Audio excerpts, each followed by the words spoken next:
Vamos a pasar a otro tema crucial en México.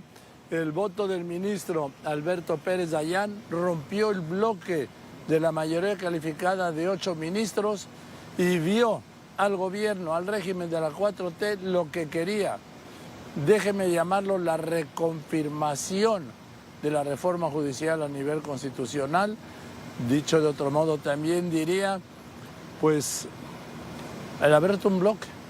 Y yo le aprecio mucho ahora al ministro Javier Lainez Potisek, ministro de la Corte hasta agosto. ¿Sí? Las elecciones serán de ministros, magistrados y jueces, serán el 1 de junio. Querido Javier, ¿cómo estás? Buenas tardes. Hola Joaquín, muy buenas tardes, qué gusto saludar. Igualmente, a ver, ¿qué pasó con el voto del ministro Pérez Dayán? Bueno, yo creo que habría que preguntarle a él exactamente qué fue lo que lo llevó a votar en ese sentido. Entiendo por las manifestaciones que él hizo, que él habló de ser congruente, había votaciones, antiguas votaciones, más o menos de 2016, en algunos asuntos similares donde él habría votado porque la Constitución no es revisable. Y entiendo todo esto, digo, insisto, no puedo hablar por él, hablo de lo que escuché el día de ayer en la sesión y él prefirió mantenerse en ese sentido y no cambiar su criterio. Dijo que no quería combatir una insensatez con otra insensatez. Así es. Él se refería además a lo que consideró insensatez del Tribunal Electoral, es decir, según lo explicó, insisto en la sesión, si lo interpreté bien, es decir, bueno, este es un efecto de la sobrerepresentación, sí, quienes debieron haber tomado otra decisión en el momento no la tomaron y por eso estamos aquí, ¿no? A ver, ¿y tú cómo lo interpretaste? Eso sí me puedes decir.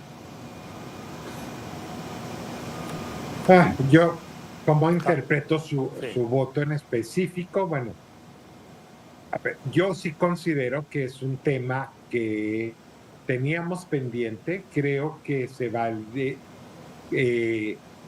no cambiar de criterio. Mira, Joaquín, es cierto que pudimos en 2016 haber manifestado un voto, por ejemplo, pero el contexto era totalmente distinto. El ministro Pardo, por ejemplo, lo explicó muy bien. Él dijo, sí, claro, yo también fui de los que en esa época voté en un caso similar porque no procedía a revisar la Constitución. Sí, nada más que años después tuvimos ya una condena de la Corte Interamericana de Derechos Humanos, sí, que nos dice que el arraigo y la prisión preventiva oficiosa que están en la Constitución son violatorias de tratados internacionales y de convenciones de derechos humanos, y pues lógicamente por eso implica eso que hagamos una nueva reflexión. Desde mi punto de vista, cabía hacer una nueva reflexión, pero yo respeto mucho pues, el voto y la decisión de cada uno. Yo creo que cada uno tiene que rendir cuentas de sus votos.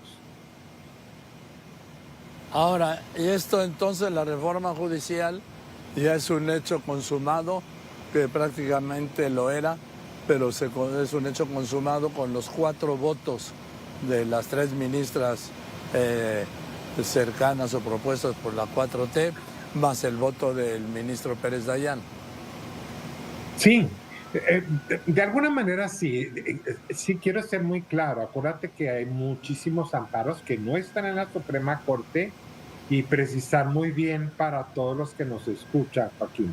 Son mecanismos de impugnación distintos. Lo que nosotros resolvimos ayer fueron acciones de inconstitucionalidad, así se llama, ¿sí? Y esas son competencias, esa solo la resuelve la Suprema Corte y ahí, como tú lo acabas de decir, así es, o sea, ya con estos con los 4 votos ya no se alcanzaron 8 para declarar la inconstitucionalidad con efectos generales, y ahí sí hubiera impactado a los amparos que están en los juzgados del distrito, pero bueno, eso no se logró. ¿Qué pasa ahora con esos amparos? Esos amparos pues siguen eso es importante precisarlo, siguen su camino, siguen su proceso, porque el resultado final de lo que resolvió ayer la Corte es que pues no resolvió. En realidad, como tú sabes, al no alcanzarse los 8 votos, se desestima la acción. ¿Cuál es el efecto? Que no estamos diciendo que ya es válida la reforma, pero pues tampoco se logró invalidar. Se desestima significa, déjame decirlo coloquialmente, como si nunca se hubiera presentado, como si ahora pues ya la guardas en el cajón como un asunto concluido. Es decir, no, es como si no se hubiera presentado, vamos a decirlo así, ¿no? Sí. Los amparos seguirán claro que el amparo tiene efectos que le llamamos relativos, o sea, solo beneficiarían en su caso a quienes los promovieron. Son vías distintas. O sea, la reforma judicial del régimen está consumada. Yo considero, en mi opinión muy personal, que sí. Yo también, yo coincido contigo. Bueno, se quedan hasta agosto, ¿no? Quedamos efectivamente por la parte de los ministros que declinamos participar, estaremos aquí hasta agosto. Será el mismo caso de jueces y magistrados, Joaquín, y eso es un punto muy importante. Me sorprendió, de alguna manera no esperaba, pero la mitad, o sea, más o menos 800 entre jueces y magistrados, si tú tomas en cuenta que son 1,640 entre jueces y magistradas, por la mitad declinó. Eso significa que de aquí a agosto, o sea, el Poder Judicial perderá a la mitad de sus integrantes. Con una agravante, si me permites, yo quiero ponerme en el zapato. Sí, te escucho. No, dime, ¿con qué agravante? Te digo yo, con un agravante que me preocupa muchísimo, porque esos jueces, o sea, tanto los que declinaron como los que van a participar, Joaquín, yo me pregunto, o sea, ¿por qué afrontarían ellos o resolverían un juicio complicado, un juicio peligroso? ¿En qué sentido?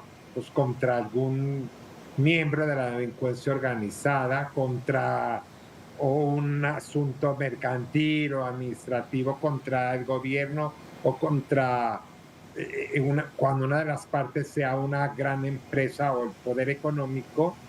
Si sabes que igual pierdes la elección, si es que vas a participar, no tienes absolutamente ninguna seguridad, porque igual va a depender de tu campaña, en fin, ya viste que el sistema electoral que propusieron y que se está implementando finalmente terminó en una especie de sistema de listas, donde el electorado es sumamente complicado que conozca por quién votar y reconozca los perfiles. Entonces, sí me preocupa porque durante este año siguiente y luego el 2027 va a ser lo mismo, la otra mitad de jueces y magistrados en total incertidumbre. Entonces, pues sí, no quiero verme muy negativo, pero pues sí avisoro varios años de mucha incertidumbre en todo el poder, en todos los procesos y los juicios que se llevan ante el Poder Judicial Federal. Y en detrimento de la certeza jurídica que requieren las inversiones, que requieren los particulares, no nada más una cuestión económica y de inversión, sino todos los particulares que tienen ahí sus asuntos o que ingresarán sus asuntos en estos años. Venga, pues te mando un abrazo, Javier Lainez Potisek, ministro de la Suprema Corte, y pues seguiremos en contacto, Javier. Así es, Joaquín. Muchas gracias, muy buenas tardes. Al contrario. Igualmente, buenas tardes, sí. Yo voy a ir a unos anuncios.